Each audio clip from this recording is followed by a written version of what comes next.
let us know in the chat, or if you want to just unmute and say it out loud, where you're coming from, if you're a nonprofit, if you're a municipality, educational institution, or if you're just interested in grants in general for yourself, and also what your experience is with grant writing. Are you new to grant writing, or have you been doing it for a while? Awesome. And then while people are, I'm getting some background noise, so I'm just muting people just to make sure. Yeah, I'm just going to keep people muted. But of course, as Amanda will share, this is going to be interactive. So you can absolutely ask questions throughout the presentation. But yeah, I want to welcome everybody to the Learn Series Grant Writing Workshop presented by Choice Words. My name is Mary. I am the Event and Program Manager here at Tompkins Chamber, and we're really excited to be offering such an informative workshop for our members. I'm really excited today to have Steve Densmore, who is the president and founder of Choice Words, Briana Maloney, who is the vice president, and Amanda Heidel, who is right here in Ithaca and the manager of Choice Words Ithaca. So without further ado, I'm going to pass the floor over to them to present this lovely, amazing workshop on grant writing. Thank you so much, Mary, and thanks for hosting this workshop with us. And thank you all for coming.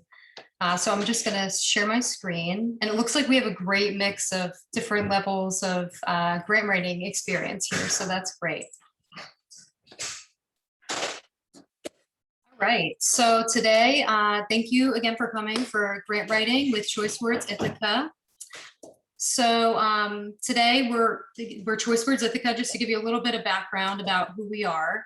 We're a grant writing and fundraising firm that helps businesses, nonprofits, educational institutions, and municipalities identify and acquire grant funding. And Choice Words Ithaca is actually a new branch of Choice Words Hudson Valley, which is about 90 minutes outside of New York City. And that firm serves clients across New York State, really with an emphasis on lower to mid-Hudson Valley. So these are some of the organizations here that you see on the screen that we've worked with. Some of them have been with Choice Words since the beginning, from 2009. And Choice Words over time has grown into a business that now has 14 employees and has won over $103 million for clients. And in addition to these larger clients, Choice Words Hudson Valley also has a small and emerging nonprofit program. So that's specifically to help budding organizations with operating budgets under $100,000. And the program assists small nonprofits with the development of an effective grants program by identifying funding sources and really helping them create budgets and language to pursue their fundraising goals. And just want to check everyone can see my screen and everything. Everyone's okay? I don't see it. Oh, no. Of course, I can't see it, right? No, I don't see it either. I don't see a screen share. Yeah, I just see you. Okay. So I think we need technical assistance. Here we go. Hold on. I think I got it. And Amanda, I don't know if you just said it, but that you are actually physically located in Ithaca. Yes, so Choice Words Ithaca is physically, and sorry, hold on one second, let me move this. Choice Words Ithaca is physically located in Ithaca, but Choice Words, it's a new branch of Choice Words Hudson Valley. So that is located about 90 minutes outside of New York City, and it has, we're a new firm. So this has started, I moved here about 4 months ago, which I'll explain in a minute. And these are just some of the organizations that we've worked with since 2009 out of the Choice Words Hudson Valley branch. And so what we're looking to do is really bring this expertise that we have into the Ithaca region and help nonprofits and organizations here. So a little bit about who the presenters are today. So I am Amanda, as Mary shared. I'm the Choice Words Ithaca Grants Manager, And I recently moved here about 4 months ago, and I knew about this amazing city because I also teach within the Cornell Small Farms program. So when my partner and I were looking for a new place to call home, this really was, it seemed like the right place, and we're so happy to be here. And at the same time, Steve had always wanted to extend Choice Words services further and into this area. And so it seemed like a great way for that to happen, because I was moving here and I was managing the small and emerging nonprofit program out of Hudson Valley firm. And so I've been working for Choice Words for about 4 years now, and excited to be here all with you today to talk a little bit more about grants and how we can help you pursue your fundraising goals. So I will just bring it over to Steve and Briana for a minute so they can introduce themselves. Well, you've already done a great job, Amanda, so I don't have much more to say other than, you know, hi to y'all. It's great to see you in little windows. Someday maybe we'll see you in person. But yeah, Amanda was the perfect, it was one of those serendipitous things that worked out great. When she told me she and her partner were moving to Ithaca, I said, well, you know, we don't want you to leave the company, and we've always felt like Choice Words could be serving communities throughout the state with more of a hands-on presence in each community. And so it felt like a perfect organic way to grow the company out to middle New York. And we found a nice office downtown. What's the address, Amanda? It's right there. We are at 120 West State Street, Suite 204. So we're right, you know, in the center down, Yep. I think it's called Handwork, the collaborative, right down the street from that. Yeah, and a lot of great organizations and businesses down there. And anyways, Briana and I formed the company about 11, 12 years ago. Seems like yesterday. We've steadily grown, and collectively we have 12 writers now who bring, you know, a real diverse array of skill sets and experiences and accomplishment in the world of grant research and writing in what we call strategic communications. You know, when we hit 100 million, that was kind of a bellwether moment for us. Now we're hoping to hit 200 million in the next 5 years. So, but each of those dollars really represents programs that serve the hungry or the homeless. It represents new buildings and parks, represents, you know, a new engineering facility at SUNY New Paltz College campus. You know, every dollar won is an accomplishment for great programs and great organizations doing things of great import in the state. And we're just really happy to be in Ithaca. It's a cool town, and look forward to meeting some of you. Briana? Yeah, I have nothing to add except for I've been actually camping the last couple of years in Ithaca and Robert Tremaine State Park. So, and I had never been there before a few years ago and really fell in love with the area and Ithaca in general. So I love that we're out there and that I have an excuse to go visit more. And Amanda, I just saw in the chat, I don't know if you want to address this now. Someone's just asking about how we work with small nonprofits. And if there's a fee for service. I don't know if we address that later, if you want to address it now. Yeah, so the small and emerging nonprofit program, it is specifically for small nonprofits that are under $100,000 budget. And there is a fee because we have to pay the writers to work with us, but we do it at about a discounted rate from what we would charge a large nonprofit, and also at a discounted amount of time per month. So it's about 12 hours per month that we work with you. So if you're interested, feel free to put you can email me directly. I'll have my email is right here on the screen, and we can talk about that. So it's just a consultation call that we can kind of address what your needs are and things like that, and see if you're a good fit.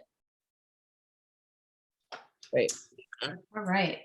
So we just talked about a grants program. So what exactly is that?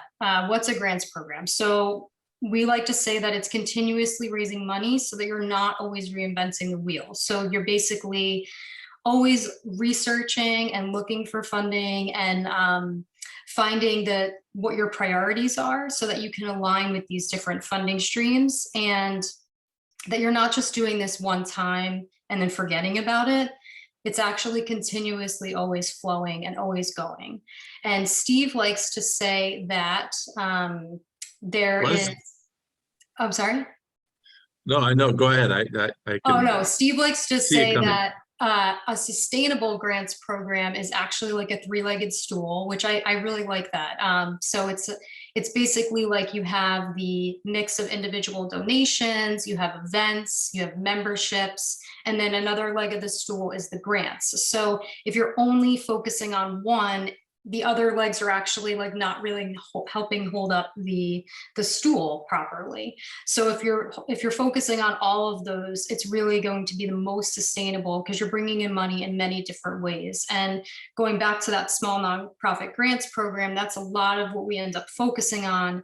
And because it's really important to like get all of those things going at the same time, and to not just rely on one thing, like one grant to just bring you everything that you need. That's really not realistic. So we think what's sustainable is actually a few different things combined. And along those lines, Amanda, I like to use fishing analogies because I'm an angler. It's really, and the small and emerging nonprofit grants program, which Amanda, handled and took over and embraced and grew very well for us. The idea is that oftentimes the organizations that are just getting on their feet and trying to establish themselves often need help with grants the most, and often can't afford it, as well as other larger charitable organizations. So the idea is to help develop this kind of grants program so that it becomes basically teaching them to fish so they can do it on their own. So hopefully we can explain more of that later on, but that's the idea. Thanks, Steve. Yeah, so we'll get into that. And so the next slide is how to create a grants program. So now that we know what a grants program is, so these are just a few things that are helpful in trying to create a grants program. So figuring out what you need funding for. Is it a program? Is it a capital need? So basically, maybe if you have a building that needs renovations, things like that, those are things that would be capital needs. One-time needs, say you're a farm that needs a tractor or something like that for the farm to keep the farm going. All types of different needs. Really identifying those are important to start. And then finding potential funders that match your priorities. So that's a really important one because there's so many different types of funding out there. Oh, I think I'm hearing someone, sorry. There's so many different types of potential funders out there. So there's private foundations, there's government grants, there's state, federal, and county grants. So when you identify your priorities, you could actually better align with what kind of funding you're looking for. And that can help you kind of like narrow down your search, which we'll also kind of get into in a little bit, because it could, there's a lot of information out there. So by identifying your priorities, that's the first step in helping you figure out where to go next. And then identifying a point person who you'll be applying for funding on behalf of your organization. So that could be a board member who's interested in or has experience grant writing or is interested in taking on this kind of endeavor. That could be a volunteer if you're just starting out, or that could be just one single person on your team. So if you're a little bit more established, maybe you have the executive. Usually what we see is the executive director kind of takes on that role a lot, but there could be many different ways that could happen. And then creating a submission schedule. So that's something that we really like to do with all of our clients. So when that'll address deadlines, when you find out about an award, different outcomes. So usually we typically do that in an Excel sheet, but that will kind of, I don't know if you're anything like me, if I just let it live in my head, I don't remember anything. And so by putting it down, you don't have to worry about it. You could just come back to this tidy little spreadsheet and you'll just remember everything. And it makes things a lot easier, especially if you're applying for many grants. And of course, managing expectations and staying positive. So grant writing is very competitive, and rarely at one application is going to win. So like Steve was saying about the fishing, like you want to send out a lot at the same time so that you can catch a fish. So that's really helpful to just remain positive and know that it's, you could always seek feedback too and ask, what was it about my application that wasn't so great, or it didn't get me to get the award, things like that. And then creating a communal folder for submissions and attachments. So that looks like a Google Drive, it looks like Dropbox, but really having everything in one space is really important so that you're not going and trying to look through many different folders on your computer, things like that. I've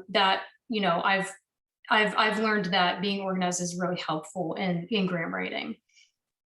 And then being proactive about networking and vocal about your needs. So going to networking events such like the Tompkins Chamber of Commerce. I mean, if many of you go to them, you know that you can say what you need, and there's usually someone there that can kind of help you meet your needs or connect you to someone.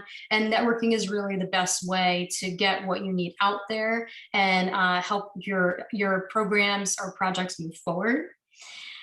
And second to last is involving the board or developing a board if you don't have one. So some of our small nonprofits come to us and they don't have a board, and we encourage them to develop a board because having a board really helps it's like having advocates out there in the community for your organization that will really help spread the word about your needs.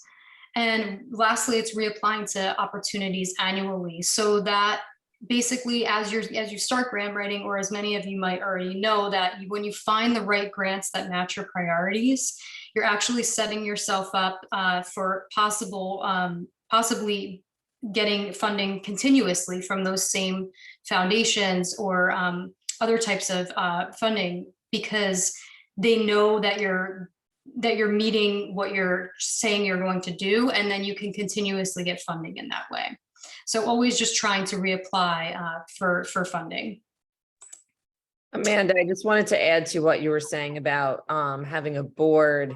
It's not just as advocates. I think also a lot of the grant funders are looking at your board list and they want to see a well-developed board. It doesn't look good if your employees are on the board. It doesn't look good if you have 3 board members, so having a broad and diverse board as much as you can. I know it's really a struggle, but it's good for funders to see that too.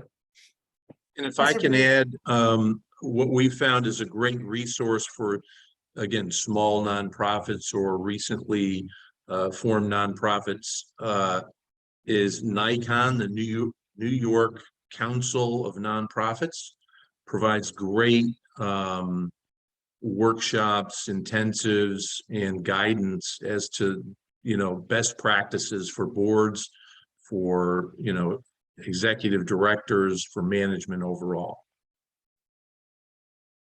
Those are great tips. Okay.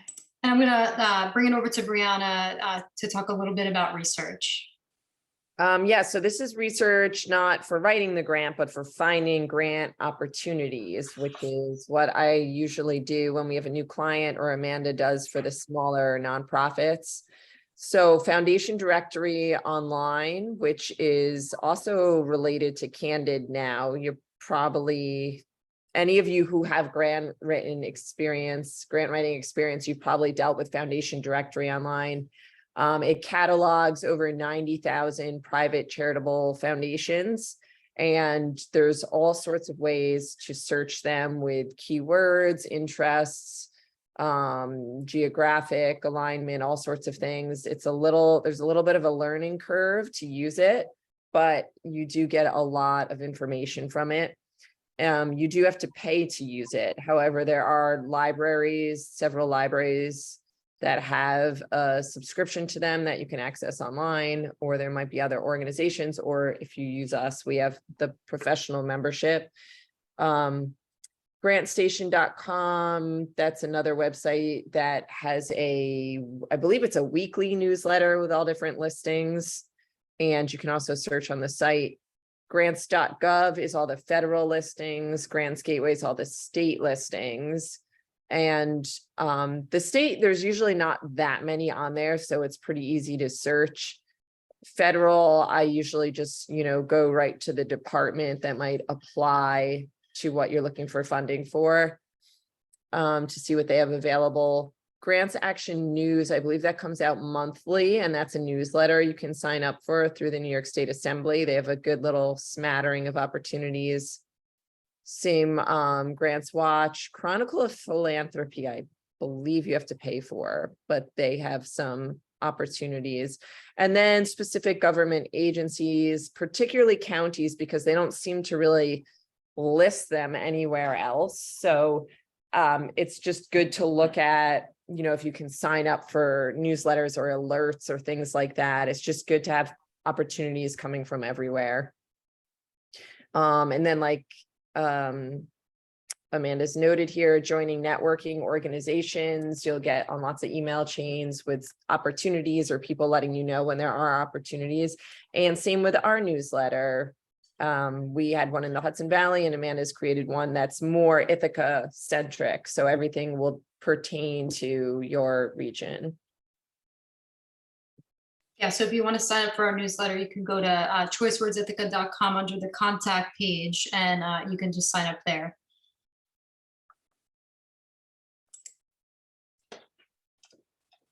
This is just kind of a funny slide and a good one to refer to. I don't really have to explain it. It's just some of the acronyms that you'll run into that can be really confusing. So I guess I'll just say the two that we use all the time is general operating support. That's kind of the unicorn of grants. That's what everyone wants. It's not really easy to find.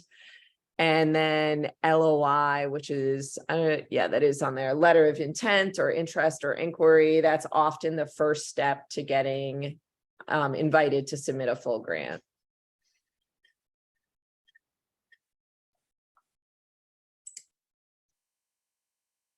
Devil is in the details. Okay, so when you do find, you go into foundation directory, maybe you put in something like, funders who support agricultural endeavors located in New York State. Because if you do just Tompkins County, it's probably going to be pretty limited. So you get this huge list back. Then you've really got to dig in and you have to see a couple things. In foundation directory, there is an actual place that you can check that will get rid of organizations that don't accept unsolicited proposals. Most of these newsletters we talked about, they're not going to send you grants that don't accept unsolicited proposals. But when you're just kind of doing a Google search or someone says, hey, I heard of this foundation, that's really the first thing you want to look for, because there's really not wiggle room there unless you know someone. If they say they don't accept them, they don't accept them. It's not worth sending them a letter. We've found that out. Same with geographic restrictions. It might show that they have funded before in your area, but when you look at the website and they say, hey, we only fund in Northern New Jersey and New York City, they're not going to go outside of that area again, unless, your best friend's cousin is on their board or something. So that's not worth your time.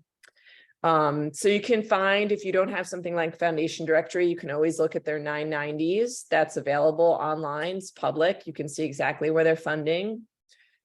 Check other eligibility requirements.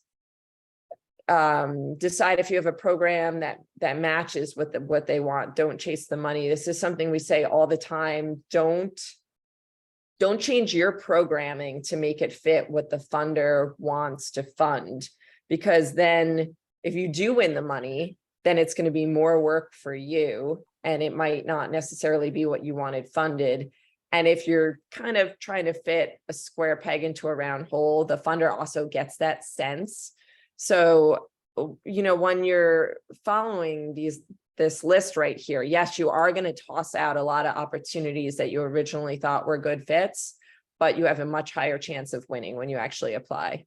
And then the last one's just kind of obvious. You want to really check that the due dates work out. You know, if you're not going to get funded till March, make sure the program isn't starting till at least then. There's very few funders who will fund something that's already taken place or going to start before the award. Well, I kind of went over this a little bit, but yeah, the unsolicited proposals, if you really want to get in there, you've heard that, you know, they fund exactly what you do, then right, you could look at their board, see if anybody on your board knows their board. You could reach out to them just so they get to know you, sending your news coverage, other things like that. Be savvy on social media and invite them for an on-site visit. And then what are your needs? So this, especially with the small grants program, I think, and even working with larger organizations that I work with, sometimes it's really hard to identify what your wants and needs are. Like, what do you, it just becomes one big list. And so identifying what your needs are really important. So those can look like, if you have a program that you are, you know, reaching a lot of people with, you want to make sure that program is continuously being funded. So that should be like a high priority. And then there's the different projects. So before we talked about capital projects, so there could be, say your building needs renovations because there's water leakage or something like that. That would be a high need within your organization. And then general operating support, like Briana was saying, it's a little bit of a unicorn. We are seeing that some foundations are opening it up to have general operating. Like right now I'm doing a grant review for the Tompkins, the community foundations of Tompkins County. And I know that the one that I'm helping review is for general operating support. And that I believe that's a new thing, or a new thing that's starting. So, that I think is really nice because it's not very restrictive. And then we have capacity building. So are you looking to get strategic planning help? So that's like, how does your organization need help creating like a 5-year plan of what your organizational goals are? There's also professional development. So maybe DEI training, some sort of consultant that you want to hire to help you with specific needs as an organization for communication, things like that, maybe board development. And then there's capital support. So again, that's going back to the project. So that is if you have a specific need for equipment or building renovations, or if you want to try to acquire a building, you would prioritize that as a need. And then events. So a lot of organizations, like we talked about with that 3-legged stool, as an event is a really important part of your fundraising. If you have events that are happening every year and that is important for your organization to raise money, you want to prioritize that as a need to get funding for that event. And so the next couple slides that we'll go through are elements of a strong proposal. So many of you might have already been writing grants and are very interested. And also, by the way, if you put something in the chat that's relevant to the question, that's relevant to a slide that we're on, I think Mary's going to let us know so that we can just address that question during that slide. So feel free to ask questions as well. So it could be totally interactive. Yeah, Amanda, actually, there was a question. Briana actually started to touch upon it, but the question was, are there grants out there that fund development rural areas for building structures? It's for like a municipality, or would this be for just like a nonprofit, or who would be applying for it? Yeah, I was asking Antonisha if you want to unmute yourself and talk a little bit more about it. I was like, basically like if you farming and you have land and you're looking to build for living and structures to live and work on the land? Is there grants that help farmers do things like that? Definitely. Yes, absolutely. Yeah, there's a lot of stuff through the USDA for that. And then I think even the New York State Ag and Markets, but USDA has a lot of grants. So we would just, I mean, you can look on their website, but there's also local offices everywhere. So if you can find on the website where your local office is, they can let you know what exactly you're eligible for based on like the local population and poverty rates and all those sorts of things. They're very helpful. Are you a nonprofit? No, I'm not. I'm not a non-for-profit. But they have Mm-mm. grants just for farmers. Yeah, too. there might be. I'll also Okay. say that the Tompkins Chamber of Commerce has a grant, and Mary, you might know the exact name of it, but it's specifically for agriculture and I think agritourism.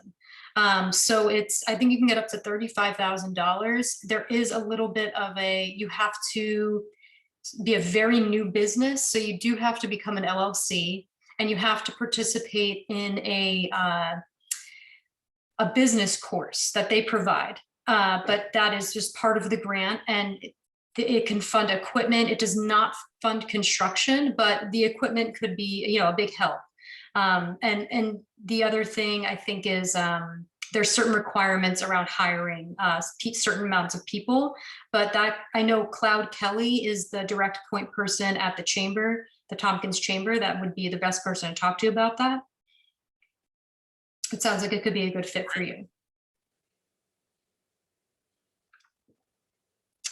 All right, so that was a great question. Thank you. So elements of a strong proposal. So we're going to break this down at what helps to create a strong proposal to help you win. So we have the organizational background, like how did your organization start? Or maybe you just started, but why did you start? What's any history that you can apply within that would be helpful. And then what is your service area? What kind of population are you serving? What are your finances? So how does your organization run? Is it all on volunteers? Do you have an endowment? Like, what does that look like? The administration, so who's running it? Do you have full-time? Do you have part-time employees? Are there volunteers running it? What kind of programs do you have? And then getting specific about what your program project request is and how to really present that in a way that is helpful for the foundation to understand exactly what they're funding. And then community collaboration. So how are you working with the community to create change? How are you working with other organizations to create greater change? So really just that's an important part of what funders are looking for, and just for the future of what we're looking at right now. So and then documenting impact. So as you're working through your organization, as you're working through your programs, how many people are you reaching? What does that look like? What age ranges are you reaching? So that's important to document that, because as you're writing the grant, it has a lot of weight to say, like, we are serving 50 people a week, something like that. So that's important to document. And then your budgets. So you have your annual budget, which we'll talk about. And then you have your project budgets. So those are different. And sometimes, honestly, with the small nonprofits, they look really similar because your whole organization is that one program. So that is also something that you would work out. And then strategy for if you don't win the grant. So we just talked about before, like sometimes it's competitive and it's hard to always win a grant. So explaining in the proposal what you would do if you don't win the grant, how will this continue? And so I'll just go through the next two and then hand it over to Steve to talk a little bit. So organizational history. So when was your organization formed? How was it formed? Like sometimes an organization is started just by one person, or sometimes it's started by a group. So what does that look like? Just giving a little bit of background helps the foundation or the funder understand where you're coming from. And who serves as the board of directors. As Briana said before, it is really important. They don't want to see that, it's just, friends or just people within, they want to see that you have really identified people within the community who could best serve on your board to help make decisions for the greater population and for your board to be diverse. So, and to really meet the needs of the people who you are serving. And if your organization is at a site, why was that site chosen? So some organizations are not at a site at all, and it's very much moving throughout. It could even be a virtual organization. So why were those sites chosen? If you do have some kind of site-specific work that you're doing, where the facility, and if you do have a site where the facility is constructed, or did they already exist? So that would be a really great way to say, oh, we got this space for free, so that they could see the community has buy-in for what you're doing. Or if you actually raised money either through, a GoFundMe campaign, or you got grant funding, how did you construct what you're in? So adding in that really helps bring weight to your proposal. And how have you changed or grown? So that is, even if you just started, I think you can really show how you're moving forward and what you've accomplished so far. And sometimes bringing in those recent accomplishments can really help bring the proposal to the next level. Amanda, we do have a question Yeah. about latest trends for a winning proposal. Is there a current buzzword or theme today that has led to successful grants? In other words, sustainability, being eco-friendly, or having diversity awareness in hiring and catering to communities seems to be important. Is this true for today's proposals you're seeing? I think definitely all of those things. And that's actually something that we're going to talk about through these slides, is exactly what they're looking for. The one thing that we don't have in here is sustainability in terms of, that might not always apply to every kind of organization in terms of sustainability with like environmental sustainability, but that, if that is something that there are definitely specific funders who are looking for things like that. But I'm not sure if Steve and Briana, you want to add anything here? Yeah, just to not assume too much until you read the guidelines. Really, the guidelines and a foundation's track record of funding in the past really tell you more about how they view the world and how they want to fund programs and projects than a general sense of what's hip and what's not, if you know what I mean. I think that diversity, sustainability, all those things are important in general. But I wouldn't necessarily craft my narrative based on that without first really seeing what the funders' inclinations are, and because that and their guidelines often tell you how best to approach them and what to say to them. Yeah, I'd agree with that. And a lot of funders are specific in what they're looking for, and you'll know that, like what Steve's saying, through the guidelines. So I'll just go quickly through this on who you serve. So that's the size, how many people are you serving? What is your geographic radius? So are you serving just Tompkins County, or are you serving a larger area radius? An age range. So are you just serving youth? And if you're serving youth, what is the age range of youth? Are you serving older adults? What does that look like? And then the ethnicity, culture, and race of who you are serving. So if it's a mix, what are the different percentages? You want to put as much information as you can into the application about that, about any of the details about the demographics. The socioeconomic levels, so are you serving specifically low-income individuals? Employment, so are you creating jobs within the community, and how many jobs are you creating? Are they specifically for, are they like training programs for youth? What does that look like? educational levels? Are you serving specifically people who had historically not have had direct access to higher levels of education, to provide them with certain types of learning opportunities? Are you serving people that specifically have disabilities or limitations? And are you within a special designation? So are you in a historical designation, rural economic area partner zones, or are you specifically serving a historically marginalized neighborhood? And I think Briana can talk a little bit more about that in this next slide, but with making your case.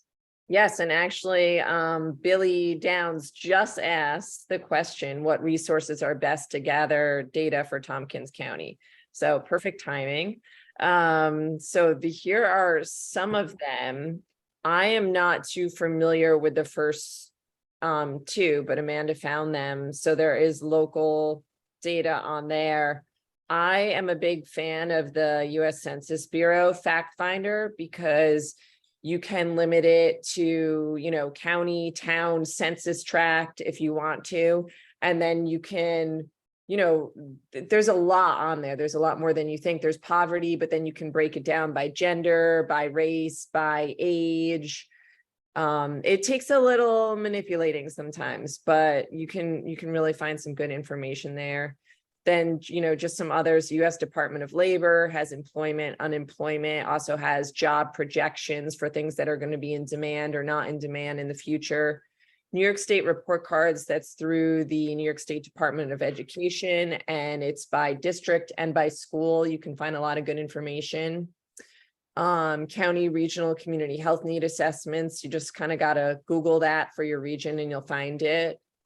Your own reports and assessments, peer-reviewed research. I don't know if anyone's ever used scholar.google.com. That way it really limits your search just to peer-reviewed articles. So that's a good way to pull that out. Government reports and news articles, and, you know, just being savvy about what you're using. If it's a news article, you know, a big name, not something spurious that's out there. But now I'm just, the librarian in me is coming out. So you guys, you guys know how to source your data.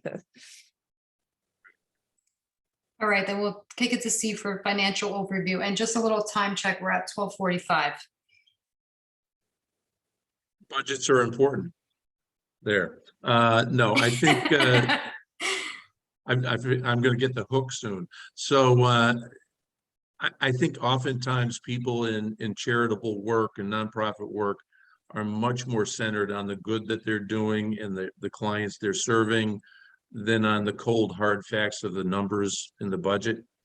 And yet often funders are looking at that to marry up with the project program or whatever you're either building or funding, and they want to see if the numbers make sense. Oftentimes, as I think we've alluded to before, one of the requirements is to, when you make a grant application, is to include the operating budget for the annual operating budget for the organization. But as, if not more important, is the program budget or the individual budget that aligns with your ask. What are you're asking for funding to support, you know, the daycare program at the school. So you need to break that out and make a budget just for that program and show why you need funding to make that good work happen. So be very cognizant of the numbers. We once worked with a organization that was trying to build a new shelter, and we were asked, they were giving us a budgetary ask as part of the application for, I forget, but let's say $1 million, but on their website they had it listed as a $1.5 million project.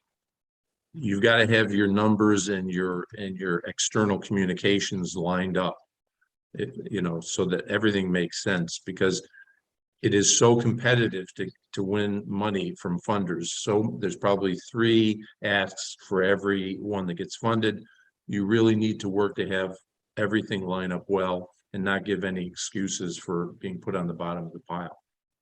So the role of board members in the community, financial stability and sustainability. I often get asked by organization, how can we ask for money if we're showing a balanced budget? Funders recognize that their funding should go to something that's going to be handled and stewarded responsibly. So showing that you are responsible with funding demonstrates that you're going to be a good steward with their money. So almost viewing the budget as a representation of running a business well, or running a household or a company well. All those things, you know, go to score you points when you're under review. And sometimes there are things in the news that or going on internally in your organization that you might not be proud of or happy about. But oftentimes, as this says, dealing with that head on helps the funder not get bad news from some other source. They almost always will look you up if they're considering funding you. So what's out there in the, you know, in the search world will come back and show you and show them, you know, more about your organization. That's often why we encourage people to do public relations and public outreach in concert with grant writing and fundraising, because that's more likely to get good news out into the community that your future funder might be impressed by.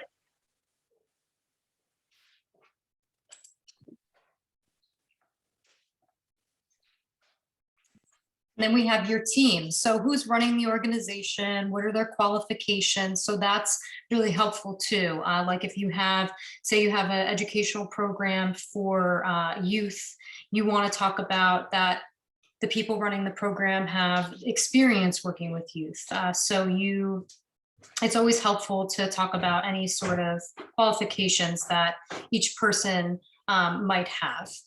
So how many staff members are employed, part or full-time? You want to kind of explain all of that within the program or the proposal, I'm sorry.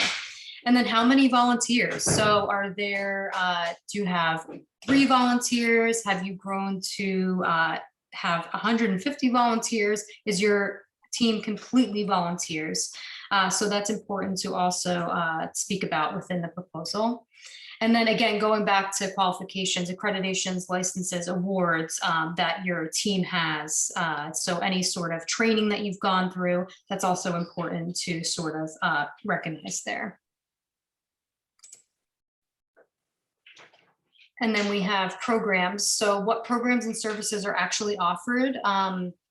So maybe you have a whole range of programs and maybe they all help each other. So that a lot of times when we work with organizations, sometimes they'll, like I was working with an organization who was helping youth within a school program who were experiencing violence, and they were also helping them for counseling purposes.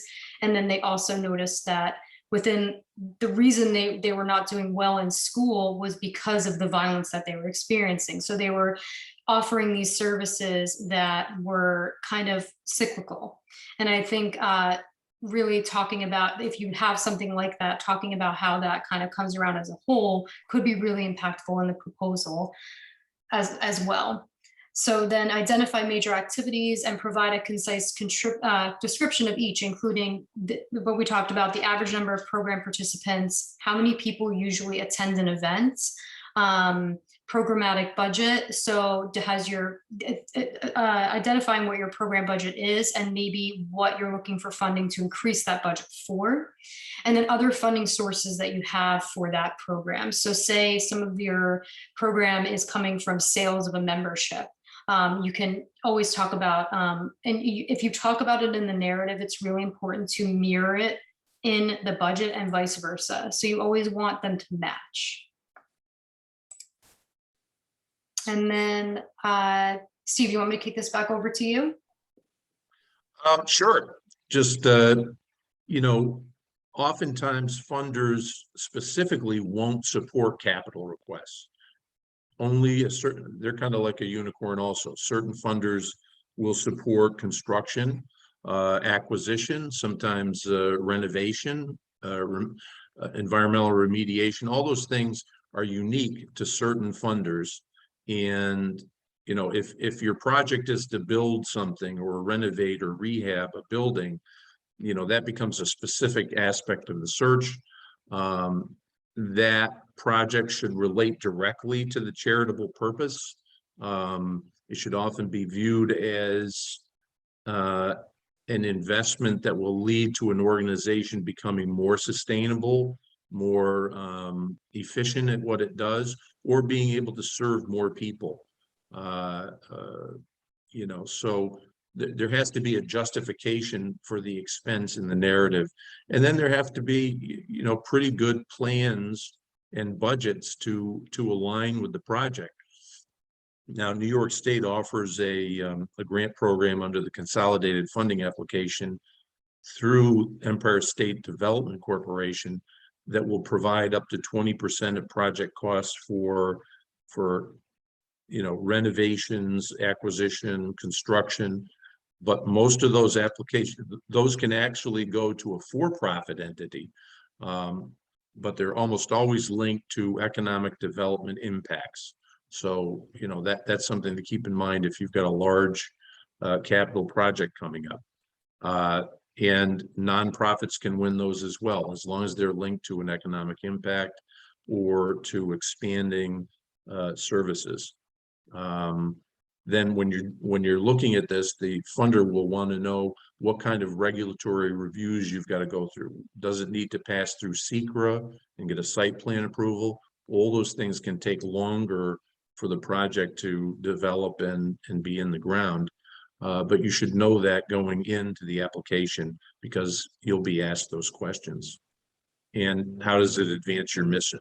In other words, is this an expense that's going to lead to more people receiving charitable services, or more jobs, or more impact on a you know, revitalizing a downtown area? All those things go into the application.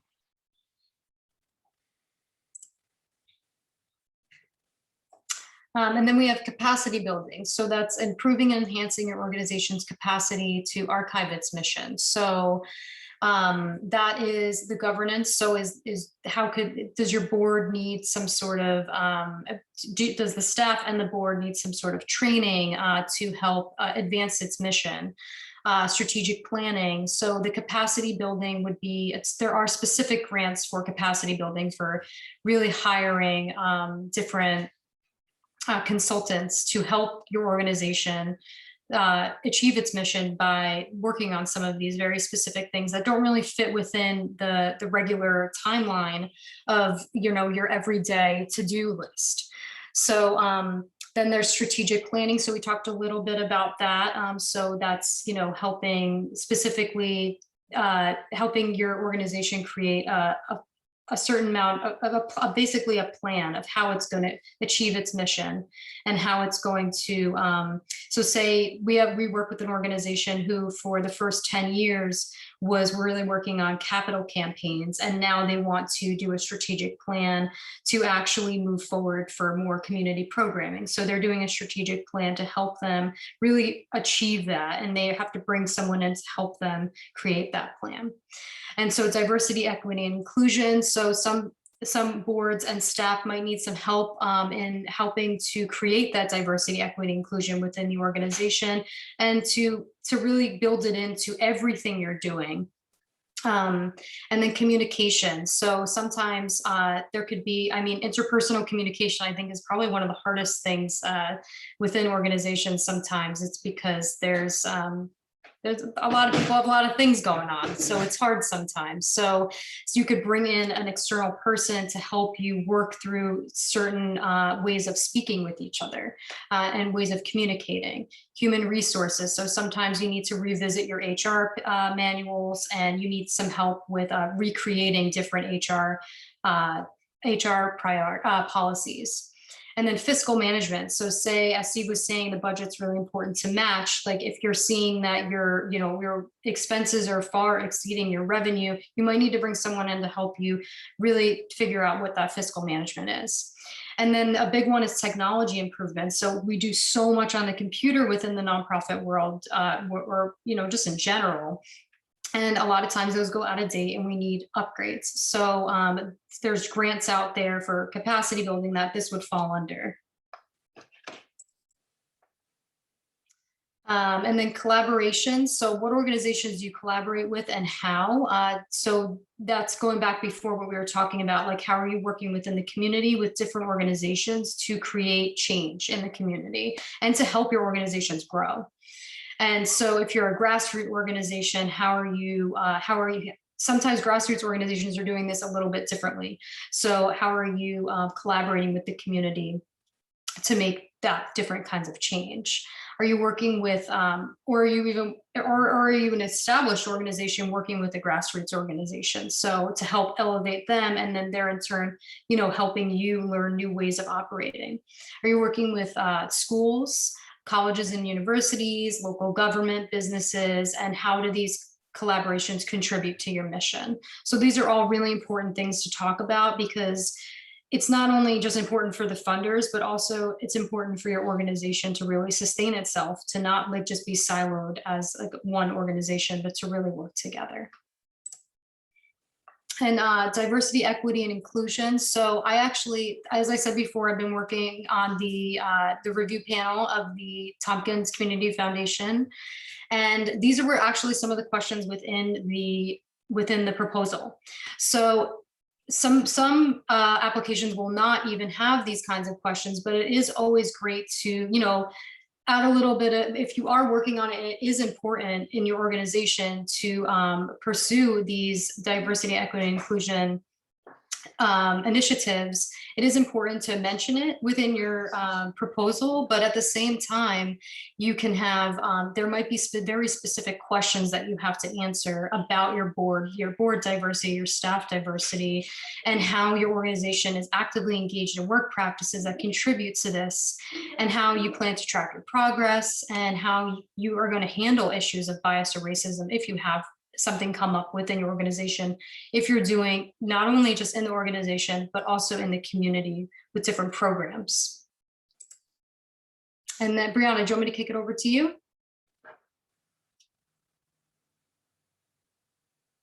Sorry, I just saw that I was muted. It's okay. Sure. Yeah, I want to make sure we get some, some people have to run. I really want to get to Q&As. So, I'll just go through this quickly. Yeah. So you want to develop a cohesive argument for why it's needed. And this is always good to have an outside perspective too, because sometimes when you're working too long in the field, your program's great, the need, but you need to make sure that you're looking at it with fresh eyes so that the funder is getting the full story and they can understand the importance as well. And, what will it add to your community? You don't want it to just be, if possible, not just the people you're serving, but if it has a broader impact, and how is it inclusive and promoting diversity? That's just important in everything.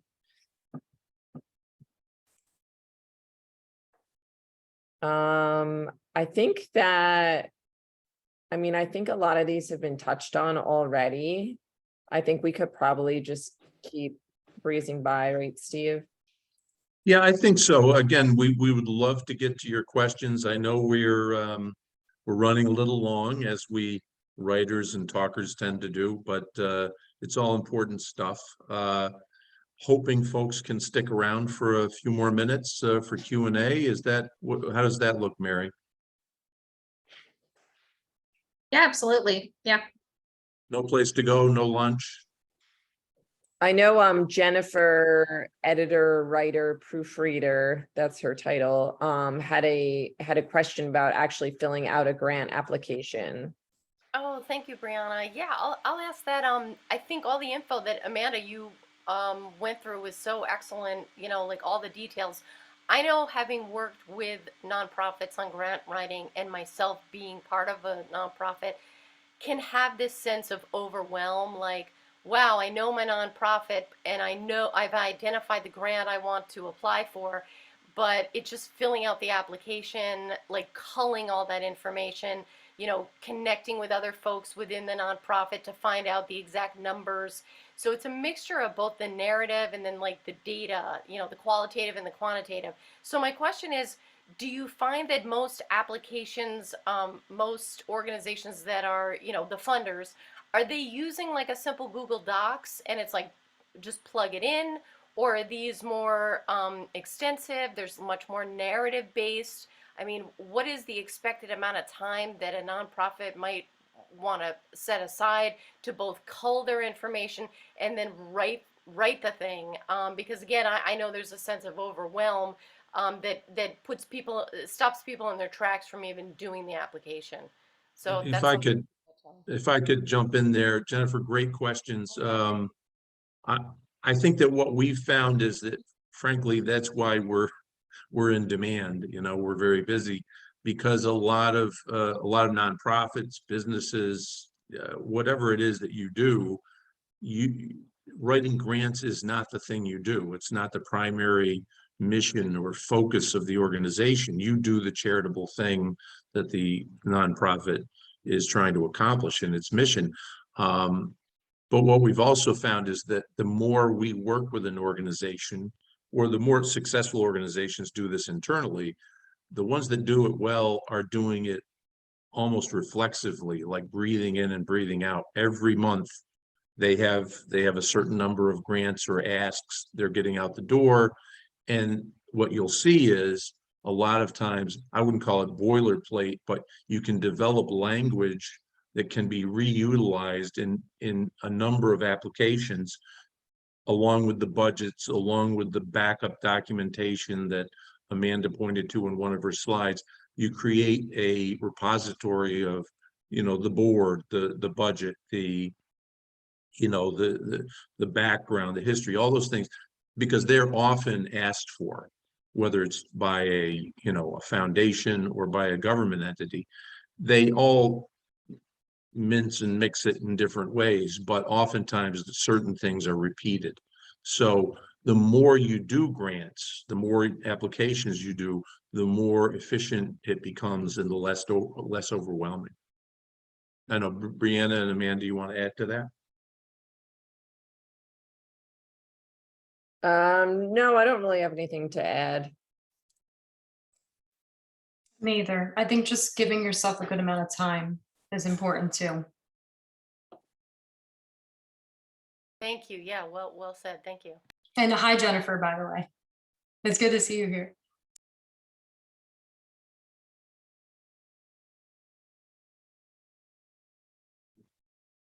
Any other questions? There was one in the chat, but I think Briana pretty much covered that. I don't know if you wanted to touch any more on the cap. Someone just asked if we had a cap for operating budgets. And I said, no, we work with all organizations, but the cap for the small and the emerging program is 100,000. Right. Yeah. I know one of my organizations, their budget's over 22 million. So we've got the whole gamut. I had a quick question. This is Katie Hallis. I was curious, and thank you all so much for this. It's really fantastic. It's great to have all of this information in one place and to know about the work that you all are doing. You might have touched on this in the beginning, and I apologize if I missed it, but in addition to supporting community groups and businesses with actually grant writing, it sounds like you're also about building capacity. So, as you said, Steve, kind of helping people to fish. And in terms of the services that you provide, do you do workshops and trainings? Would you kind of sit down with a group or, a sort of a convening of folks working maybe in a certain sector? Like I do food systems work, and Yeah. Are there other ways that you work with entities beyond just kind of helping to do the grant? Great question, Katie. Yeah, we actually don't do that as part of our, you know, professional services menu, if you will, but we do it as part of our being a good corporate citizen. You know, we believe that, you know, if we share our knowledge with people and with organizations and help them get stronger, we'll, you know, we're helping our community and being a good, you know, citizen. But we used to do an annual grants intensive, an all-day intensive where we would break out into smaller workshop groups. We would cover all the things we covered today, but also more in depth on each slide. And then we would also do a meet the funders panel where we invite representatives of government funding organizations, you know, community foundation, CEOs, the heads of the larger private foundations, and just let people in the audience ask them questions, along with them explaining what, you know, what they're looking for when they fund an organization. So that was a sellout, you know, three years in a row, but you know, then COVID came and we canceled it, but we used to do it every January. That's fantastic. And yeah, Yeah. I'd love to talk with you all about, you know, supporting that happening locally. Of course, it has in the past, but pairing it with, you know, what you spoke of, like an intensive around grant strategy, I think would meet a huge need. And I definitely would be interested. I'm going to email you, Amanda. I'm excited to connect and kind of, yeah. I'm excited to connect with you too. And I will mention that we are doing a 3-hour-long workshop it's through the Human Services Coalition at the Ithaca Library on January 17th or 19th. I can't remember the exact date right now, but that's also a free workshop. And that is intended for people to bring what they're doing, what they're working on, and we're going to kind of like project it. Cool. That sounds great. Yeah. Definitely come to that and we'll send you the link. Yeah. I'll look for that info. And if I could just say, as we're winding down, I can't thank Mary and the Chamber, Tompkins County Chamber, enough for hosting us and convening this. And, you know, we belong to several chambers throughout the regions we're in. And I got to say, I've never seen one through Amanda. I'm just blown away by how much you do for your members and how, you know, engaged you are and helpful. And we are most grateful. Well, thank you, Steve. And we're grateful to have Choice Words as a member of the chamber. Amanda has been wonderful to work with, and we're excited that you're bringing such, important resources to our area. Since we're 10 over, we'll wrap up. I will share this presentation on our YouTube channel, which will also have Amanda, Steve, and Briana's email. However, you can always just email me as well if you want to connect, and I'm sure any of them would be happy to chat with you offline via email.